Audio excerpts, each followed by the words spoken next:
Hey guys, it's Dr. Justin Marchegiani here. Hope everyone is having a fabulous day. We're going to be doing a little live Q&A here. Really excited to check in. If you guys enjoy these, put your comments down below. Really curious to know your thoughts. Also, make sure you subscribe, hit that bell to get notifications. So when I go live, you guys get a little thing on your app saying, hey, Dr. J's live. All right, so what is happening today? I did a podcast earlier this morning. Feel free, click below to find that podcast. We were talking about uncommon causes of weight gain. So outside of just your standard weight gain, calories in, calories out type of model and exercise more, right? Get off your butt, move around.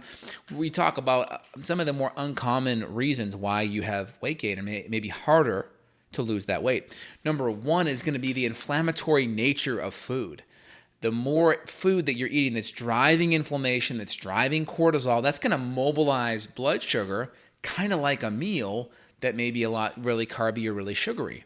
People think, hey, I'm eating all this sugar over here, this alcohol, but I'm not doing that. I'm cutting it out. But hey, you may be mobilizing a similar amount of glucose or sugar in your body, right? That you would be getting from that meal with your stress hormones. People forget stress hormones actually mobilize glucose, right? It's a glucocorticosteroid. It's an immobilized glucose, right? And glycogenolysis, that's taking stored glucose and it's breaking it down and it's dumping all that blood sugar into your blood. And then if you don't burn it, guess what happens? That can go from glucose right back to fat. So really important, that connection. Inflammatory foods, especially gluten, refined junky foods, junky vegetable oils that are more omega-6, omega-6y, if you will, that can really drive inflammation. Dairy, especially if you're sensitive to it, grains for sure. These can all drive inflammation. The more your inflammation's up, the more your cortisol's up, you're mobilizing glucose on one side, right? That can get stored into fat if we don't burn it. On the other side, that inflammation draws in water. Part of the inflammatory response is to suck in water. Think about it. You bump your elbow, you get whacked in the head. What happens? Swells. That's part of the immune reaction. So when you hold on to more water, you're going to feel bloated. Your clothes are going to fit tight. You're going to hold on to extra weight on the scale because that water's coming in with the inflammation. So you don't just magically put on pounds like that.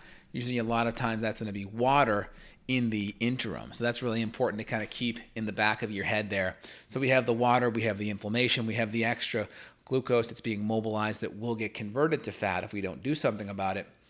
I would say also on the next side is going to be hormone stuff. We got to look at the hormones. Of course, if you're a woman and you have cycling hormone issues or menopausal, those hormones can affect your body and put you more into a fat storing mode versus a fat burning mode. So if you're higher on the estrogen or you're going into menopause and you have a lot of hot flashes and such, that's going to throw off your metabolism.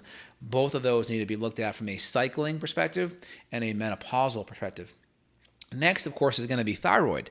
Your thyroid gland sits right, by your Adam's apple, and that's going to be the thermostat of your body. And if you have an autoimmune issue that's attacking the thyroid and your thyroid hormone is starting to drop over time, which means your TSH typically goes up over time later, right? If that happens, then your metabolism is going to get lower and it's going to be hard for you to generate energy, have healthy hair and skin and nails, and burn fat. So that's a really important thing to look at is your thyroid. Most people are not getting that looked at completely. Really, really important. And then I would say after that, your adrenals, like I mentioned before, because of the cortisol. If you have a high level of cortisol or it's chronically low from lots of adrenal stimulation over time, all of those can play a major role in your body being able to generate energy effectively and deal with the glucose in your body. Great questions, though, so far. Let me see if you guys have anything on the agenda that you wanted to dive in on. So I think I hit all the major things off the bat here, guys. So in general, hormones, adrenal, female hormone, thyroid, they all play a role. Of course, the diet plays a big role because of insulin and carbohydrate and all that stuff gets broken down into sugar eventually. And that will raise insulin. Insulin's going to shunt a lot of the stuff into your fat cell for you to store versus into your mitochondria to burn. So you have that. And then we also talked about the inflammation nature of food. We talked about the hormones and also the gut, because your gut's where you break everything down. So if you're having a hard time digesting your protein, digesting your minerals, digesting your fats, you can't really effectively burn things if you're not digesting it well and it's creating gut stress. just gut stress in general will make you feel bloated, make you feel more gassy, make you feel bigger. So there's that. And also you can't access those nutrients to run those metabolic pathways if you're not digesting it or absorbing it properly. That's a really, really important component to kind of remember there. All right, awesome. Hope that is helpful for you guys. All right, any other questions, feel free to chime in. If you guys enjoy it, put your comments down below. Let me know your thoughts. Really appreciate it. And we'll kind of re-summarize that. We'll put the link for that podcast down below so you guys can access that as well. All right, guys, have a great day. Take care. Bye.